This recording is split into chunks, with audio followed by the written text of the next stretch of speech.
What's happening, my beautiful people? My name is Mike LaBelle, and I'm back again with another video, ready to yell at you about FIFA. Give you some of that passion. We're talking center, attacking, midfielders. If you've enjoyed this series, stop what you're doing. Pause the video, drop a thumbs up. Moving on. If you want to be featured in the next video, comment best wingers, left wing, right wing, down below. Anything else you want to mention, Mike? Do you want to plug something else? Oh, if you'd like gameplay, of course, that's on the Twitch. I do want to say this. Center forwards will go into the striker video that's part of this series, not the center attacking midfield video that you're currently watching. Let's talk criteria. Center attacking midfielder, base position, must be a premium quality player. We have no budgets, no limitations. Many of these players are not going to be cheap. Glad that we got that out of the way. This is the best, not the most overpowered, not budget bargains, not discount shopping. We're not heading to a flea market, not a garage sale. Did I give enough disclaimers? Team of the year, Kevin De Bruyne, the Belgium demigod. That's how I've rebranded this man. He has too many stats not to include on the list, even though he barely squeaks in. I know some of you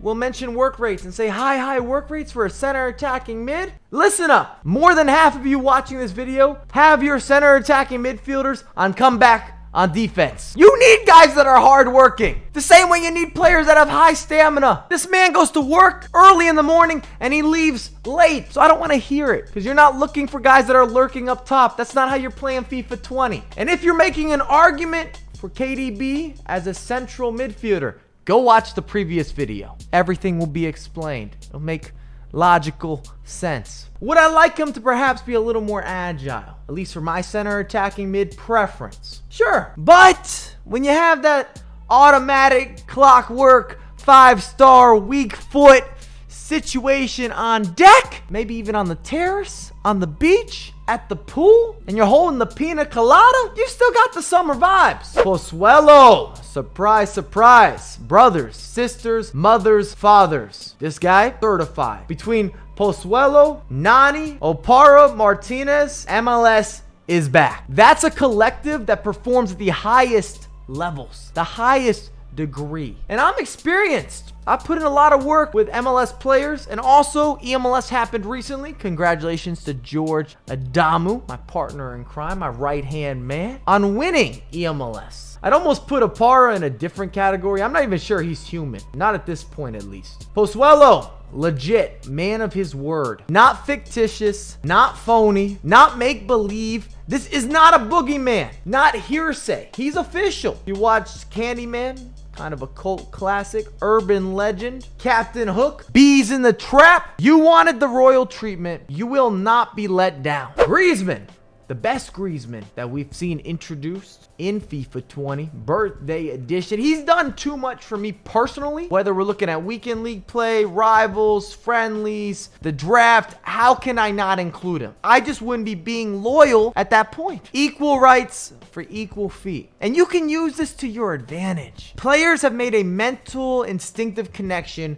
with Griezmann and overplaying or anticipating that he's gonna go left, which makes logical sense. I like to think with structure, but then you introduce birthday edition. He goes both ways. Goals from everywhere, and one of the best finishers that I've ran into or I've had the pleasure of using in this year's installment. I'm not gonna lie to you. He's not strong. Might be healthy. I don't think I'm going to go as far as saying frail, but for sure not forceful, not solid, not really tenacious. He's a cloud, but he's allowing the sunshine to come on through. Floats into the right pockets of space. Adds to the atmosphere. Side note, I also have a feeling that Griezmann smells lovely. He's got a nice aroma. Maybe I have a bit of a man crush. We should move on. Sedan. Oh, a lot of stats. You're not going to maximize his potential as a center attacking mid compared to him being a center mid or even a holding mid. And we talk about Sedan constantly. And he's one of those players that will take a little bit of time to get used to. There's a learning curve. Sedan is strong,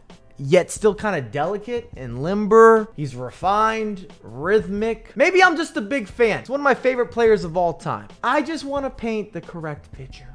Claude Monet. I will teach you French while we describe French players. Maybe I won't. But if you're new to the channel, welcome. If not, then you know we're going to say a lot. And you're going to hear analogies, comparisons, word association that is a little bit different. I'd like to think a positive different. Messi, easily his best position, center attacking midfielder. Let him be that number 10. Gotta give some credit to EA. This is the best version of Messi in terms of him being able to replicate what he does in real life on the virtual pitch. And if I made this list earlier in the year, he'd be coming in my top 3. And you might say, hold on, Mike, top 3? We're talking about Messi, the GOAT. Only top 3? Look here, Daniel, or Walter, or Darwin, or Jonathan. We've come a long way. Messi was not usable in the majority of FIFA titles, even with all those stats, accomplishments, accolades. We weren't able to really generate the offensive genius that is Messi. This combination of simplicity and just constantly making the right decision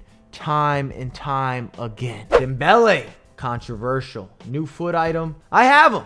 I've used them. I salute them. I'm seeing mixed opinions, but my expectations have been met. 5-star weak foot plus 5-star skill moves equals glorious goal scoring creation. Easy link up play. And at this point, has there ever been a better promo than Summer Heat? Pele. And Pele often does not get the credit. We don't take out loans from the bank of Pele solely because he's got such an accredited history. He's not new to FIFA, and you have to pay the cost to be the boss. If you go to a club and you pay for the table service, will you have more women around you for that evening? Probably. If you buy Pele off the market, will you score more goals and improve your results? Probably. I think that aligns perfectly as a comparison. Bruno. I cannot believe I have him at number 3. I'm shocked, pleasantly surprised, didn't expect it. But Bruno's got everything. Total package. And yeah, you can play him in a different position, but I've been going up against a lot of Brunos that have been kicking me in the shins, maybe in the gonads. They've been bursting through the midfield, explosive, strong, fast. He's pushing the cart through the grocery store, not saying excuse me. Just energetic, vigorous, powerful in that center attacking mid role. And maybe as the game shifted, his value or what EA has issued with this foot item plays into the meta so well. I stop him, but I don't stop him. I make a tackle, but I don't make a tackle. He has this Benyeterism about Bruno, and that's simply terrifying. No one looks forward to going up against Benyeter. Bruno's starting to work his way into that category, at least for yours truly. Neymar, attacking brilliance. One of the best foot items. Pick any version, any iteration in FIFA 20. He was built for the game. Neymar gets busy. Also, he's precise with intricate touches. And in a game where it's difficult to find angles or to win 1v1s or to beat the AI, you need players like Neymar. And then when you can shoot with either foot to go with being able to evade or work your way around pressure and split double teams, you just get a competitive advantage in FIFA 20. And yes, I have Dino at number 1. His movements, they feel a little different. They hit different, more personalized. And I have a theory. From all the years where Dino was a cover star and EA took that additional time to try to master his movements, actually captivate his movements, they left that into the title. He's still got this flair, this flash that it hits a little different. He's inventive, difficult to predict, just a true originator. And I might have a bias. Dino is arguably the most influential player in the past 50 years if we're talking about football. And what's crazy is his footballing influence. He really made his name in 5 or 6 years, maximum. He wasn't the best player in the world like Cristiano or Messi, where we're looking at over a decade. That wasn't Dino. But the introduction or even the reintroduction of skill moves and fun and flair and just having his likability. Everyone wanted to be like Dino, kind of like Michael Jordan, if you're looking at a basketball comparison. Who didn't want to be like Mike? Stick your tongue out when you do a layup or a dunk, crossover, pull up, do everything with a big smile. Remember the moments. I have so many Dino memories that are locked in forever. Not going anywhere. Anyways, I'm sure you'll let me know what you think in the comments about my list. I'm looking forward to some of the back and forth. There's a few controversial choices. If you're new to the channel, it's free to subscribe. I appreciate all of you lovely gents that have been watching, and I have a lot more content coming out for you ASAP.